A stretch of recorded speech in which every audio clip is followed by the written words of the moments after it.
Hey everyone, my name is Michael, owner of Altona Painting. In this video, we're going to be covering how to fix nail pops. Okay, so nail pops are essentially the drywall screws, or even sometimes nails, depending on how the house was built, how old it is. Nonetheless, they're just objects that protrude from the drywall that we need to hit back in, okay? So we got one here. It's not that bad, but it could give us trouble when the paint cures. So what I'm gonna do is I'm gonna put the ball peen right up against the nail, and I'm just gonna give it a little bit of a love tap there. Okay, so now it's hit in.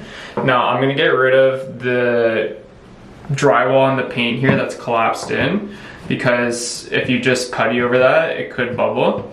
All right, so I'm just gonna get rid of the crap that I just hit in, and then I'm just gonna give it a little scuff sand. Okay. Normally I'd have a little piece of paper, but this is what I had on hand.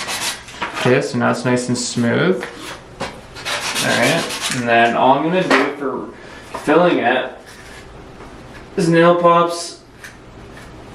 Very simply, you just do a light coat across it.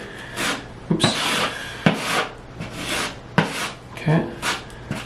Just gonna do a light coat across it and let that dry.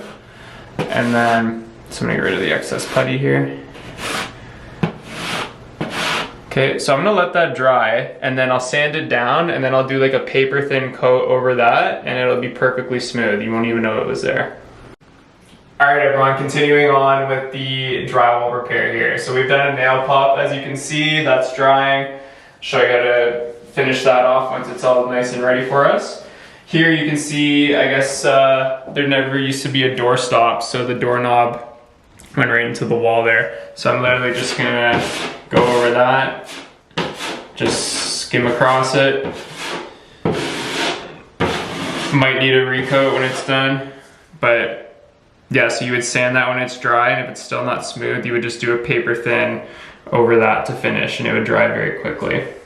And while we're at it, now little things like this, you can see the paint chipped away there, but this is analogous to there being like a pinhole from a picture, or a small nail holding up a picture.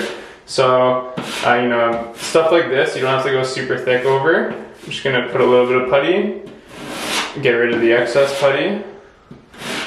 All right, so now I have very little of the sand. And if this was like a pinhole or something like a nick or a ding or a gash, that would dry very quickly and it would sand flat for us. Another notable mention for a little separation between this and the little pinholes. So on certain pinholes, not like this, you'll get actually a lift of paint and the old drywall piece from underneath the little brown part. Those spots, before putting them, hit very, very lightly with the ball peen hammer. The same hammer that we used to hit in this nail can also be used on this spot to make it completely flat. Just some this hammer. Words of wisdom. Yes. There you go. Alright everyone, so in this segment of the video, I'm going to show you how to skim coat any lumps. So this room was finished very nicely when it was built, so there actually were no lumps, so we had to create our own here, just as an example. So you can see, imagine this was painted over and it was just a huge eyesore right in the middle of the wall. And this is something you'll see a lot, especially when clients try and do their own work. So to fix that, let's just say it was painted over. If you try and sand it out, you're never gonna get a perfect finish, so it's easier to just skim over it. Okay, so you're gonna get the larger knife, and you're gonna get a fair amount of compound, and you're gonna pull it out wide. Okay, so I'm gonna get even more compound. And I'm just gonna get a lot on there.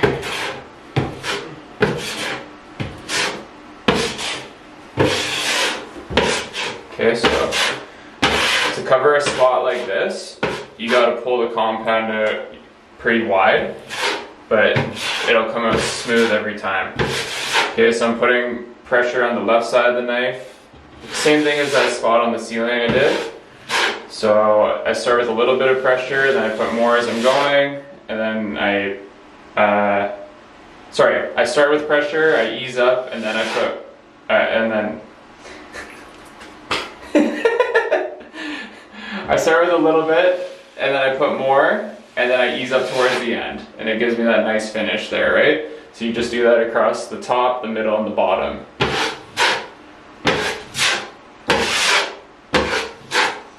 Okay. And when that's dry and I sand it, it should sand nice and smooth for me. Alright, so continuing on with the nail pops. So we've hit these nails back into the wall, and we just did a very light skim coat over it, so I'm just going to give it a quick scuff.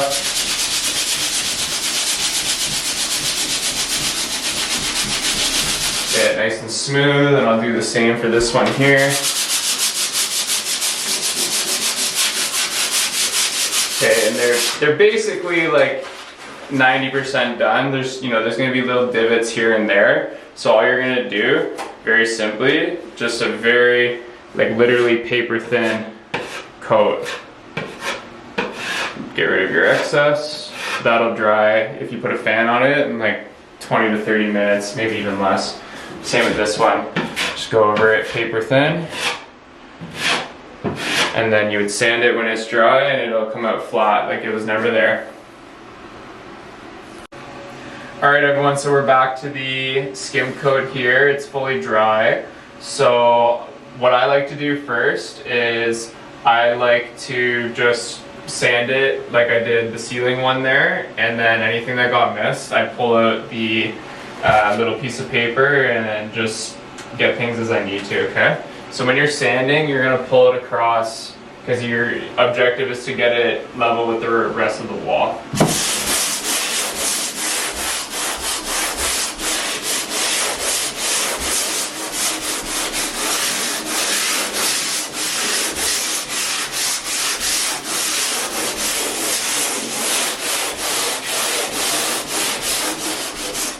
Okay, so there's a little bit of a little valley here, hard to see on camera, so I'm just gonna sand that out by hand. So much easier than trying to use this.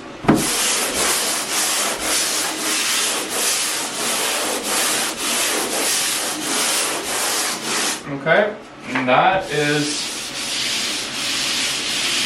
perfectly flat, right? So remember the lump we started with was like this big? Yes. Now this is perfectly flat, right? So that's the importance of bringing the skim out really wide and finishing it really nicely into the wall with no hard edges, okay? So now, what I'm gonna do, you can't just paint a spot like this because high chance of the paint bubbling. You gotta prime it first.